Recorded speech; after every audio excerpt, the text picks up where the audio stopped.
Setiap malam, suara derak mesin yang tak pernah berhenti menggema di pabrik sumber manis, meskipun tak ada seorang pun yang bekerja di sana. Sebagai penjaga malam, aku sudah terbiasa dengan suasana sunyi yang menekan, namun ada sesuatu yang berbeda malam itu. Suara langkah kaki yang basah, bayangan yang bergerak tanpa pemilik, dan perasaan aneh yang terus mengikutiku membuatku bertanya, apa yang sebenarnya tersembunyi di balik dinding-dinding tua pabrik ini? Apakah aku benar-benar sendirian? Atau ada sesuatu yang menungguku di kedalaman kegelapan itu? Saya Suyo. Umurku sudah masuk kepala 4, dan bisa dibilang aku bukan siapa-siapa. Lajang, tak punya anak, tinggal di rumah warisan orang tua yang sudah reyot setengah mati. Hidupku datar-datar saja, sampai suatu malam, aku menerima tawaran kerja yang menurut banyak orang, cuma orang nekat yang mau ambil. Kerja apa? Tanyaku saat itu, ketika Pak Lurah memanggilku ke pendopo desa. Penjaga malam, jawabnya pelan. Aku tertawa kecil. Penjaga malam di mana, Pak? Sekolah? Kantor kecamatan?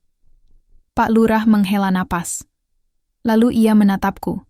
Serius, tanpa senyum seperti biasanya. Pabrik gula sumber manis. Tawa di tenggorokanku langsung hilang. Pabrik itu sudah mati sejak 10 tahun lalu. Mati dalam arti sebenarnya. Ada ledakan besar yang menewaskan beberapa pekerja. Sejak saat itu, gerbangnya dikunci rapat dan warga dilarang masuk. Banyak yang bilang tempat itu dikutuk.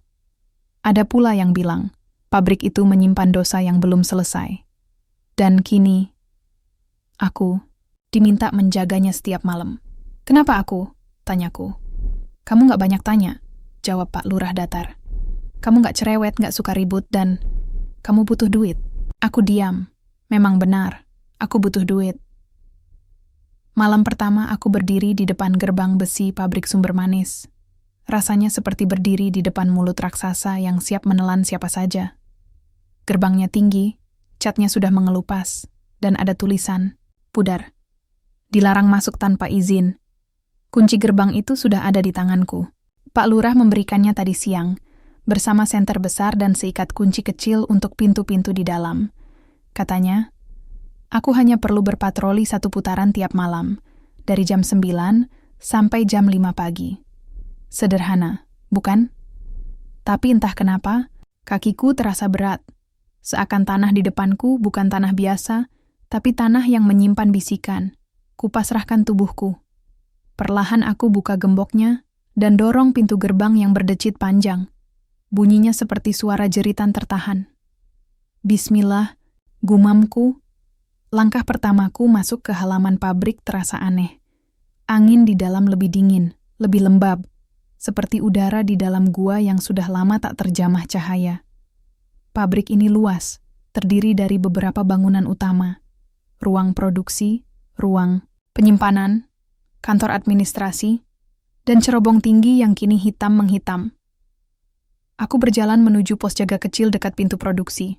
Ruangan itu sempit, tapi cukup untuk duduk dan meletakkan termos teh yang kubawa dari rumah. Jam tanganku menunjukkan pukul 9:20, masih awal. Kupasang senter, cek semua saklar, mati. Tidak ada listrik. Listriknya udah lama. Dicabut, kata Pak Lurah kemarin.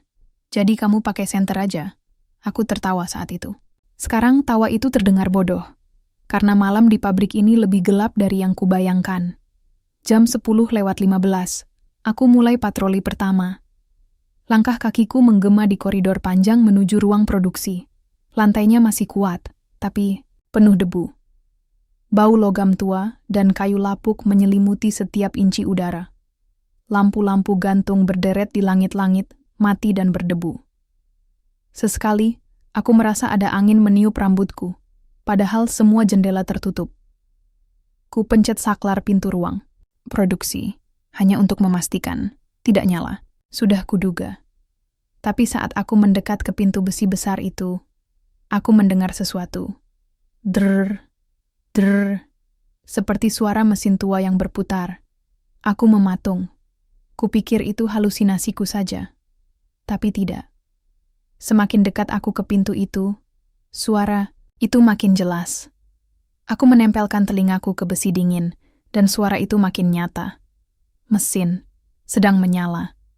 Tapi tidak mungkin. Tidak ada listrik. Tidak ada orang. Tidak ada alat yang bisa bergerak. Aku mencoba membuka pintu. Terkunci. Gemboknya masih utuh. Kukira mungkin suara itu berasal dari pipa atau hembusan angin. Tapi tidak. Itu suara mesin. Suara yang hidup. Berdetak. Bernapas. Aku mundur pelan. Dan saat aku berbalik hendak pergi, kupikir jantungku berhenti sebentar. Ada jejak kaki basah di lantai koridor, satu pasang, ukuran dewasa, menuju ke arahku. Aku menyorot senter ke arah lorong kosong di belakangku. Tidak ada siapa-siapa, tapi jejak itu ada. Airnya masih segar, mengkilat di lantai yang kering berdebu. Aku menelan ludah. Siapa di sana? Teriakku. Tidak ada jawaban. Hanya denting kecil, seperti rantai yang terayun perlahan dari kejauhan. Aku berlari kecil kembali ke pos jaga. Nafasku tak teratur. Senter ku peluk seperti pelampung dalam banjir. Jam menunjukkan pukul 11 lebih. Malam masih panjang. Dan pabrik ini belum selesai. Dengan rahasianya. Malam itu aku tidak bisa tidur, meski kantuk menyerbu seperti kabut pekat. Duduk di pos jaga kecil dengan jendela retak dan lampu senter yang mulai meredup, aku hanya bisa menatap jam tangan dan mendengar detak jantungku yang entah kenapa terasa lebih keras dari biasanya. Jejak kaki basah itu masih ada di pikiranku, jejak yang muncul entah dari mana dan menuju langsung ke arahku. Kupikir mungkin itu ulah anak-anak iseng. Tapi siapa yang mau masuk ke pabrik tua di tengah malam tanpa suara lalu menghilang begitu saja? Tidak. Itu bukan ulah manusia. Jam 2:15. Aku coba memejamkan mata sebentar. Tapi baru 5 menit terpejam, aku seperti ditarik keluar dari mimpi. Sssss. Ada suara pelan. Seperti desisan. Tapi anehnya bukan suara ular atau hewan. Lebih mirip bisikan. Dan itu datang dari jendela kecil di belakang pos jaga. Aku menoleh. Tidak ada siapa-siapa. Tapi jendelanya terbuka sedikit, padahal tadi kututup rapat. Angin malam masuk lewat celah itu, membawa aroma yang familiar, tapi tak menyenangkan. Aroma gula hangus, seperti bau wajan gosong, bercampur asap, dan rasa manis yang terlalu pekat sampai membuat mual. Aku berdiri perlahan, berjalan mendekat, dan saat itu juga, angin bertiup kencang menampar wajahku. Kertas-kertas jadwal ronda beterbangan ke lantai. Dan di antara kertas yang beterbangan, aku melihat sesuatu. Jejak kaki basah. Muncul lagi. Tapi kali ini, 2 pasang. Yang satu ukuran dewasa, yang satu lagi lebih kecil. Seperti anak-anak, jejak itu muncul dari arah koridor menuju ruang penyimpanan dan berhenti di depan pos jaga. Lalu hilang. Tidak berlanjut. Seolah-olah pemilik jejak itu sedang berdiri di luar ruangan. Menatapku. Aku menahan napas. Siapa kamu? Suaraku hampir tak terdengar. Tidak ada balasan. Tapi senterku mulai berkedip. Sekali. 2 kali. Lalu mati total. Gelap. Dan dalam gelap itu, aku mendengar sesuatu jatuh. Bunyi besi menghantam lantai keras dari dalam ruang penyimpanan. Suaranya tajam dan berat. Aku buru-buru meraih senter cadangan. Lalu berlari ke arah sumber suara. Lampu kecil di atas pintu ruang penyimpanan berkedip pelan, seperti masih menyimpan sisa tenaga dari masa lalu. Kukunci pintunya. Terkunci. Tapi, saat aku sorotkan senter ke lantai, gemboknya sudah lepas. Padahal aku belum pernah membuka ruangan. Ini. Tanganku gemetar waktu menarik pintu itu. Engselnya berderit seperti teriakan orang tua yang kehabisan suara. Bau apek langsung menyergap hidung. Tapi bukan itu yang membuatku mundur beberapa langkah. Rak-rak besi di dalam ruangan itu berantakan. Seolah ada sesuatu yang mengamuk. Barang-barang tua seperti ember seng, potongan roda gerobak, dan botol-botol kaca pecah berserakan di lantai. Di ujung ruangan ada pintu kecil menuju ruang arsip. Aku mencoba menguatkan hati dan melangkah masuk. Lantai masih basah di beberapa tempat. Jejaknya makin jelas di sini. Aku ikuti jejak itu sampai ke pintu arsip, lalu kubuka perlahan. Ruangan kecil itu penuh lemari tua yang hampir roboh. Kertas-kertas bertumpuk tinggi, sebagian sudah berubah jadi sarang rayap.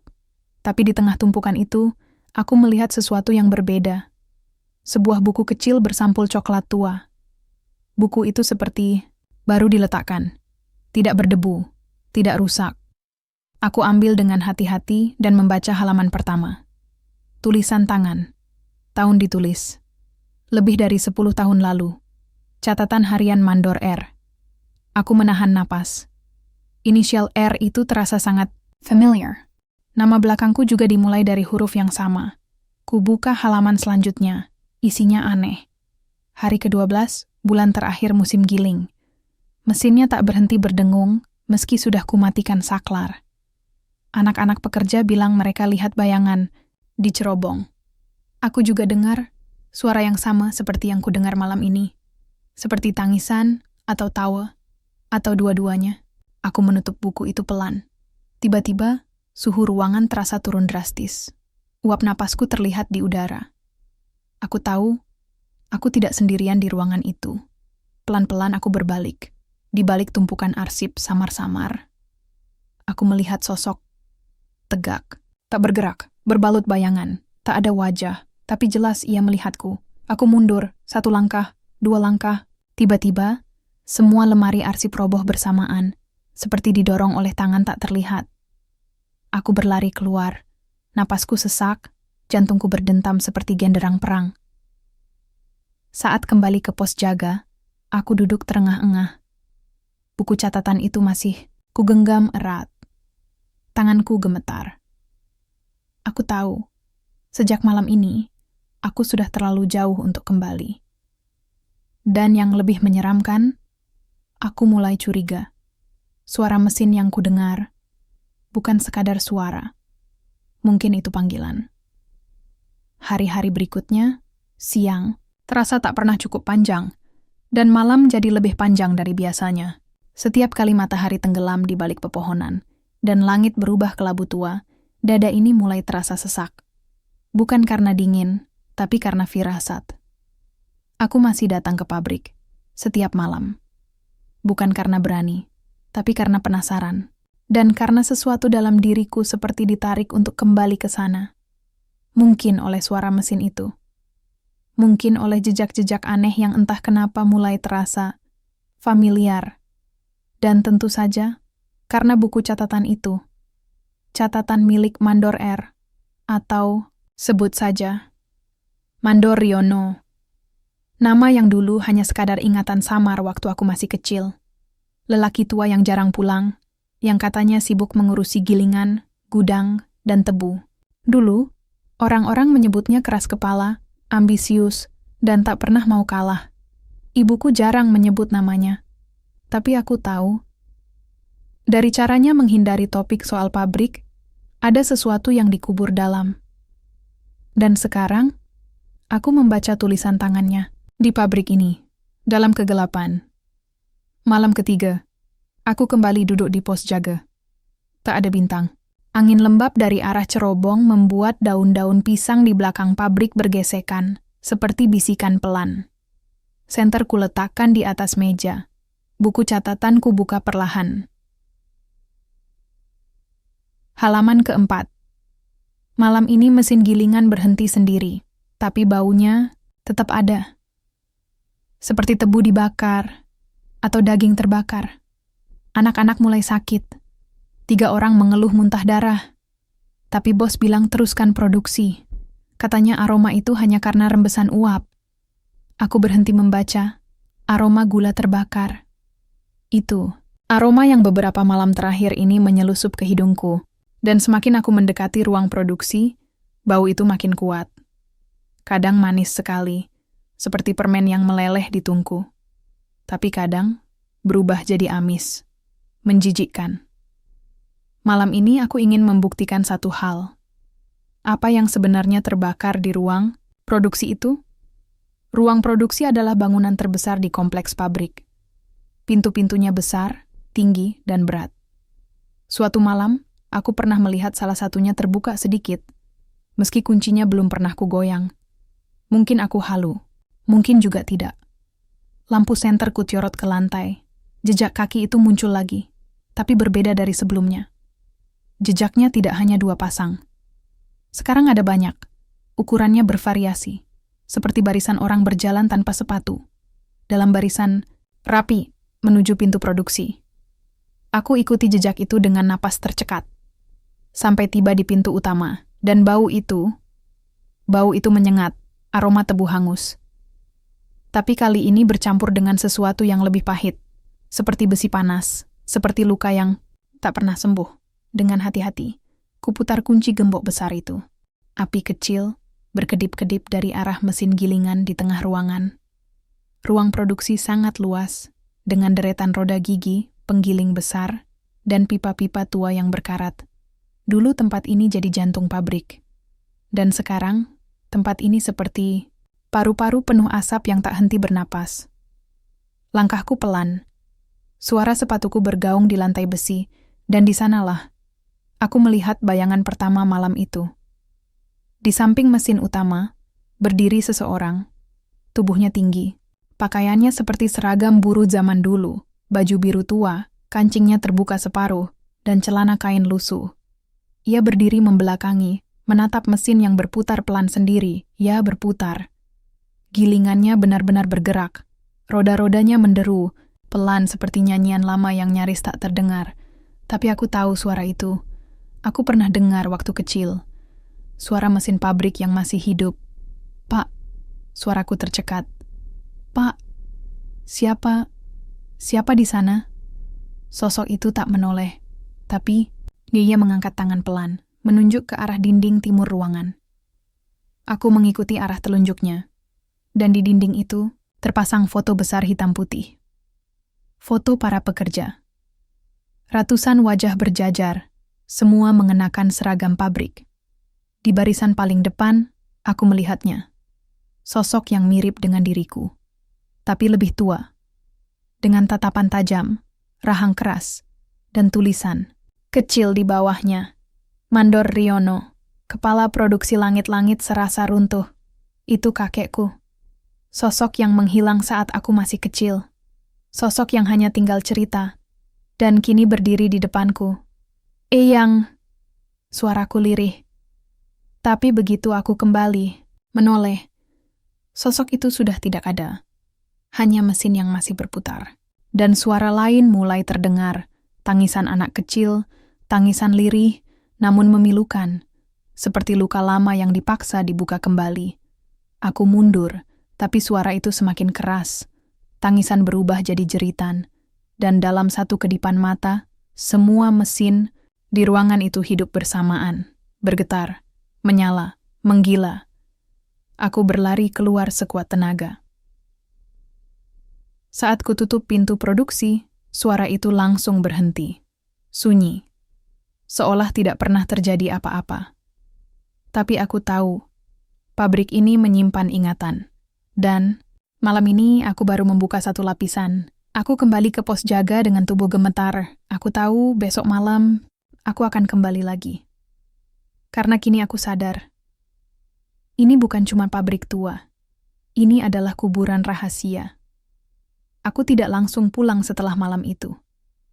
Duduk di pos jaga sampai fajar datang, hanya ditemani suara jangkrik dan mesin yang masih terngiang di kepala. Tanganku menggenggam buku catatan tua itu erat-erat, seolah bisa jadi pegangan agar aku tetap waras. Pabrik ini menyimpan sesuatu yang jauh lebih besar dari sekadar cerita tua. Dan aku tahu, semuanya berakar pada satu nama yang sudah lama hilang dari hidupku. Mandor Riono. Kakekku. Siang harinya, aku mencoba bicara dengan ibu. Ia hanya terdiam lama waktu ku ceritakan tentang buku itu.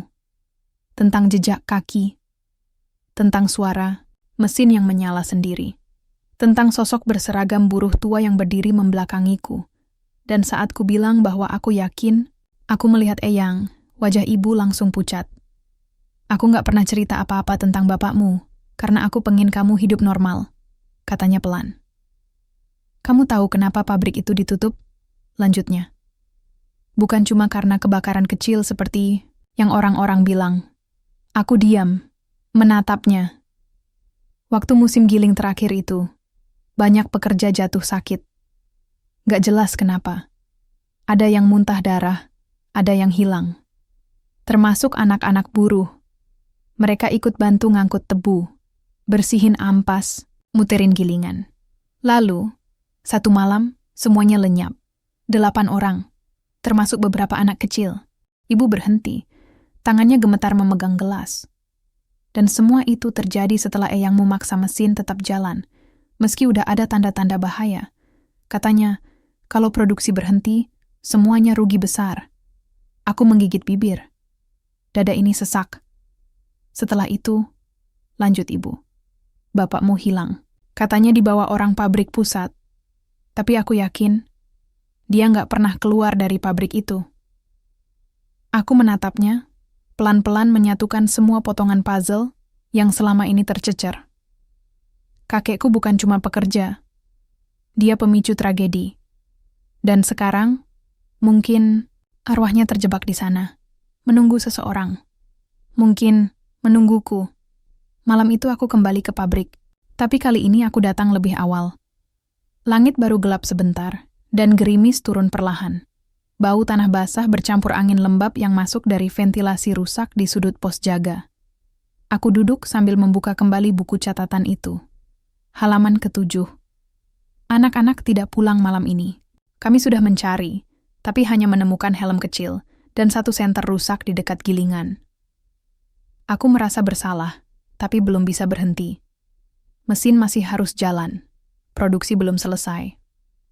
Bayangan itu terus muncul di balik pipa, tapi aku pura-pura tidak lihat. Aku menarik napas panjang, lalu menutup buku itu. Aku tahu kemana harus pergi malam ini, ke area belakang. Tempat ampas tebu dibuang, tempat terakhir anak-anak itu terlihat. Lorong belakang pabrik gelap total, tak ada lampu sama sekali, bahkan cahaya bulan tertutup awan malam itu.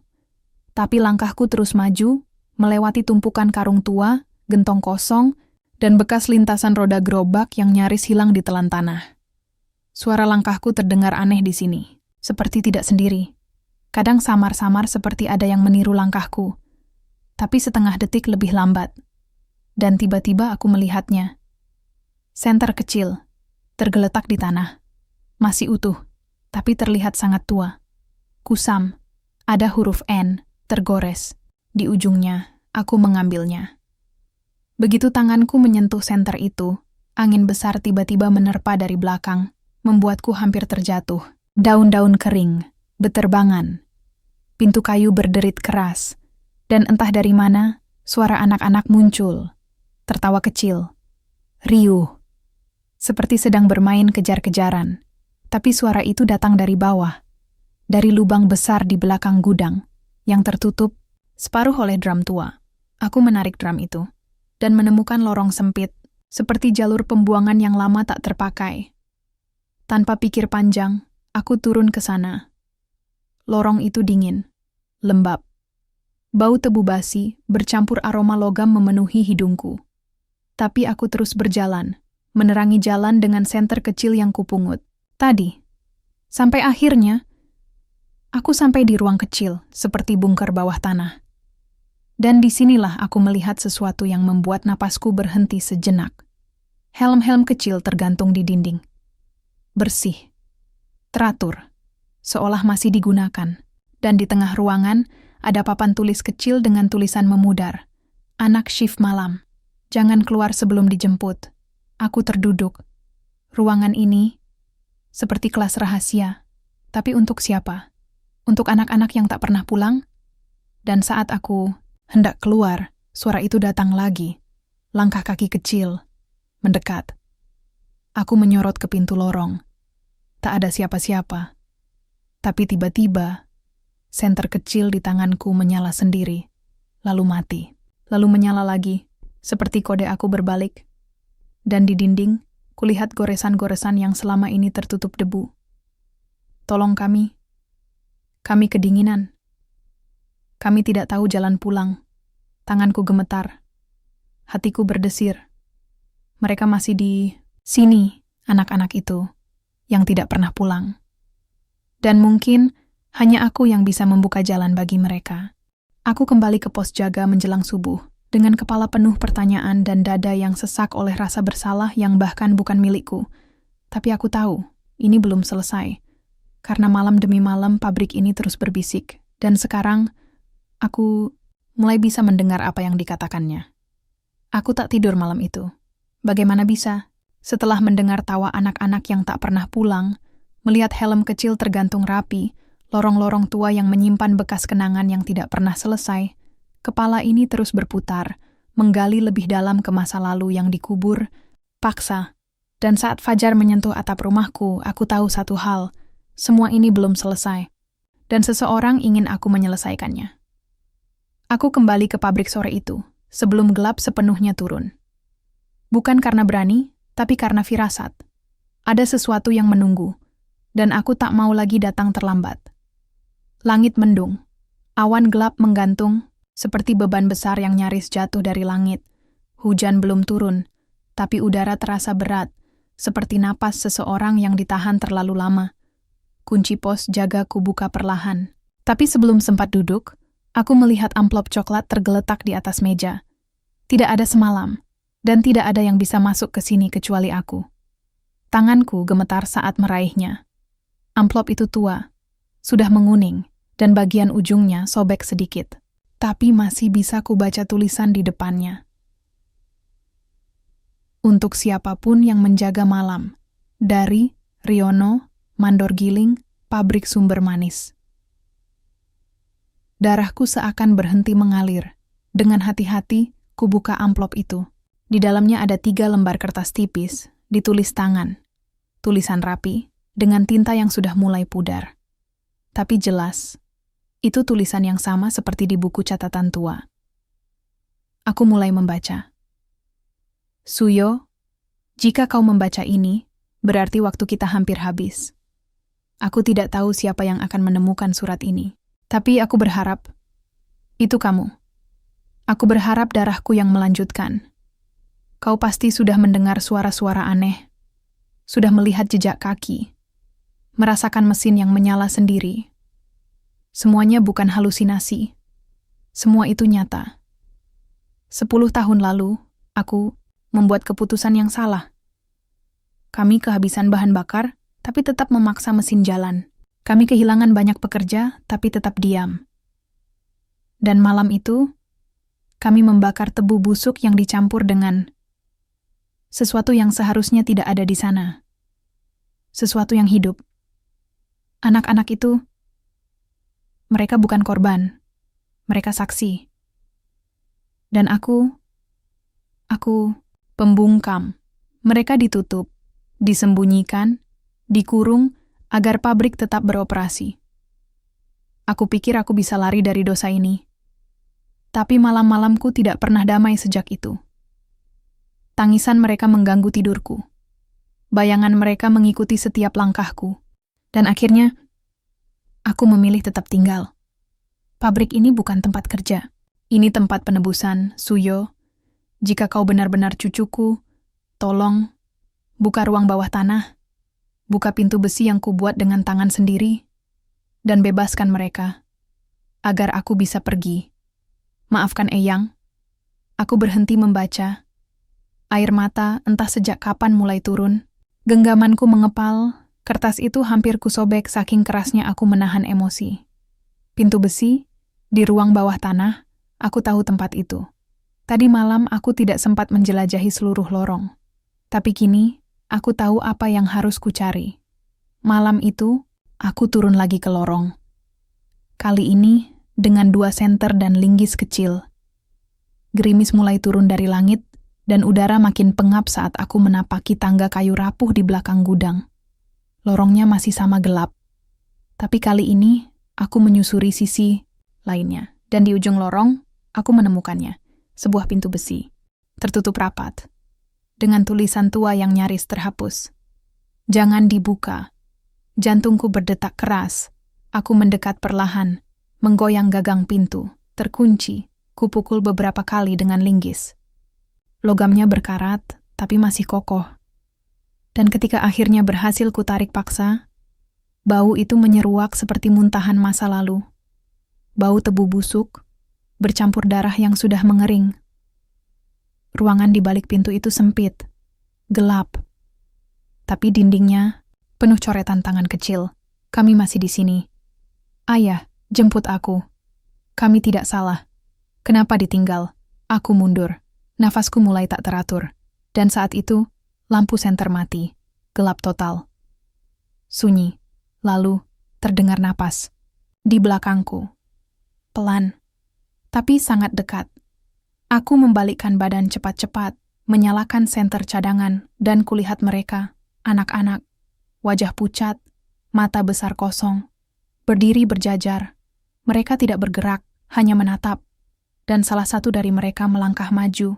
Laki-laki kecil. Bajunya lusuh. Ada tempelan nama kecil di dadanya. Bayu. Ia mengulurkan tangan. Om Suyo. Suaranya serak. Kami kedinginan. Aku menatapnya lama, lalu mengangguk. Pelan, tapi pasti. Aku akan bantu kalian pulang. Dan saat aku mengucapkan itu, lampu senter menyala sendiri. Dinding ruangan bergetar, dan suara mesin tua menggema dari atas. Mesin itu menyala lagi, tapi kali ini bukan untuk menggiling tebu. Mungkin untuk membawa sesuatu kembali, atau mengantar yang tertahan, pergi untuk selamanya. Malam itu terasa berbeda. Setelah aku melihat mereka, anak-anak yang terperangkap di antara dunia ini dan yang lain, malam itu pabrik mulai berbicara lebih keras. Bukan hanya suara mesin yang berderak seperti biasa, tetapi ada sesuatu yang lebih. Sesuatu yang terasa hidup, menonton setiap gerakanku, mengamatiku dari sudut gelap yang tak tampak. Ada getaran di udara yang membuat jantungku berdetak lebih cepat. Seperti ada yang tak sabar menunggu sesuatu yang akan terjadi. Aku kembali ke ruang bawah tanah. Pintu besi itu sudah kututup lagi, tapi bayangan itu masih mengikutiku. Aku merasakan kehadiran mereka setiap langkah. Suara mereka bergema di kepala. Om Suyo, tolong kami. Aku tak bisa berhenti memikirkan kata-kata itu. Malam ini, aku tidak akan tidur. Aku harus mengungkap semuanya. Berkali-kali aku berusaha menenangkan napasku, berusaha berpikir jernih. Tapi entah mengapa, rasanya seperti ada sesuatu yang menarikku ke dalam kegelapan. Seperti ada yang memanggilku, memintaku untuk menemukan sesuatu yang lebih dalam di balik pintu-pintu yang tak pernah terbuka. Aku berjalan menuju ruang utama pabrik. Mesin-mesin itu masih berdengung, suara gilingannya berputar pelan. Namun, kali ini ada yang aneh. Seperti suara mesin yang menangis. Tangisan.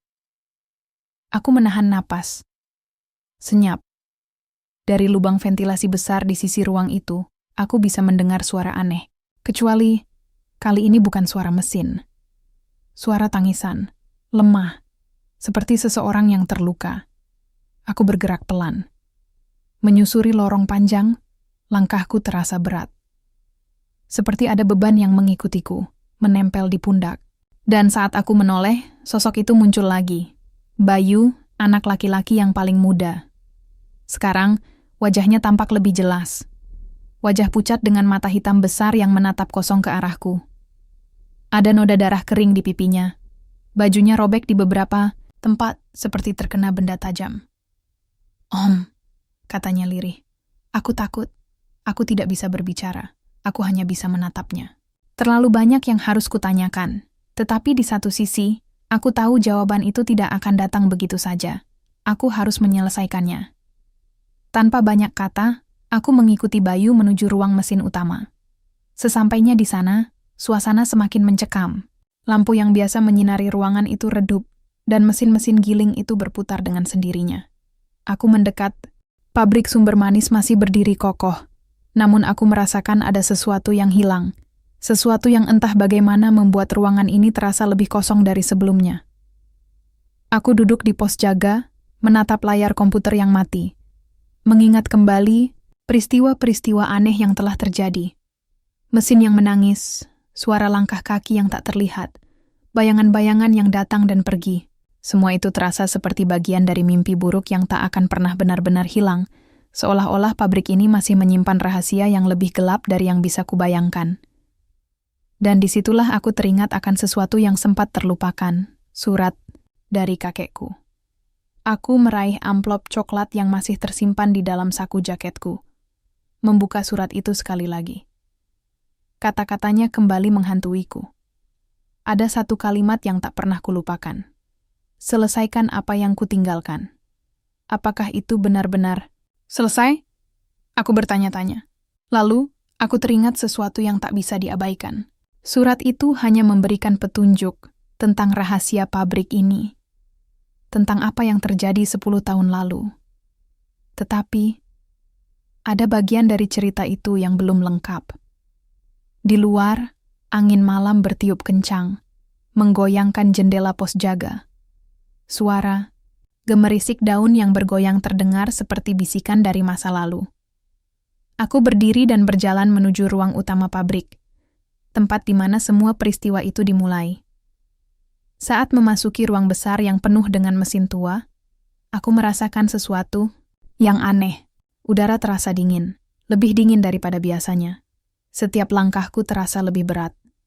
Ada sesuatu di sini, sesuatu yang belum sepenuhnya mengungkapkan dirinya. Aku berjalan menuju ruang bawah tanah sekali lagi.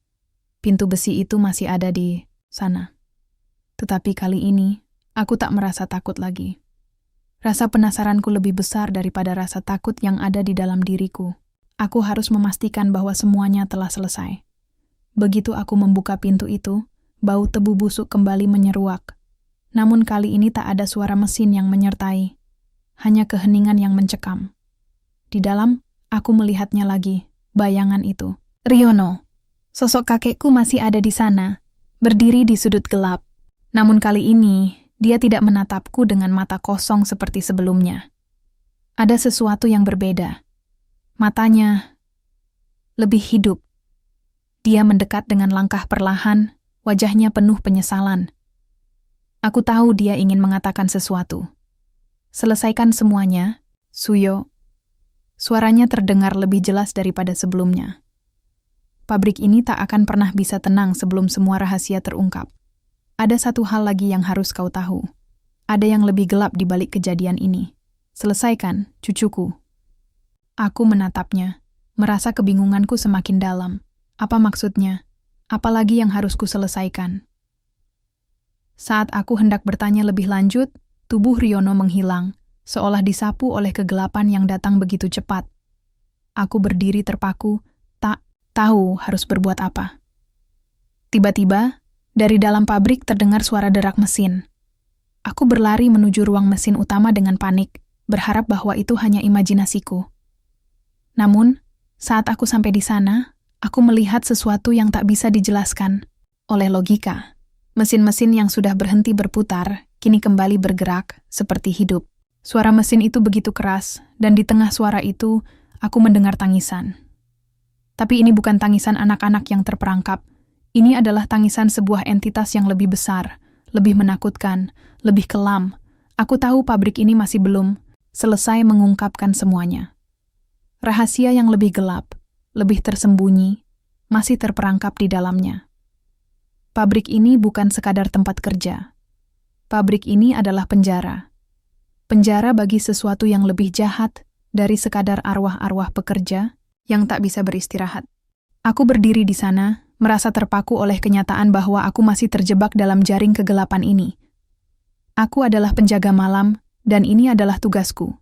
Tetapi kini, aku mulai memahami bahwa ada sesuatu yang lebih besar yang mengendalikan semua ini. Sesuatu yang bahkan kakekku pun tidak bisa melawan. Dan saat aku hendak berbalik, sebuah suara lain terdengar, lebih dalam dan lebih berat dari sebelumnya. Selesaikan, atau kita akan terjebak selamanya. Aku menoleh dengan cepat, dan di sana, di sudut ruang mesin, aku melihat sesuatu yang mengerikan. Sosok besar, gelap, dengan mata yang menyala seperti api.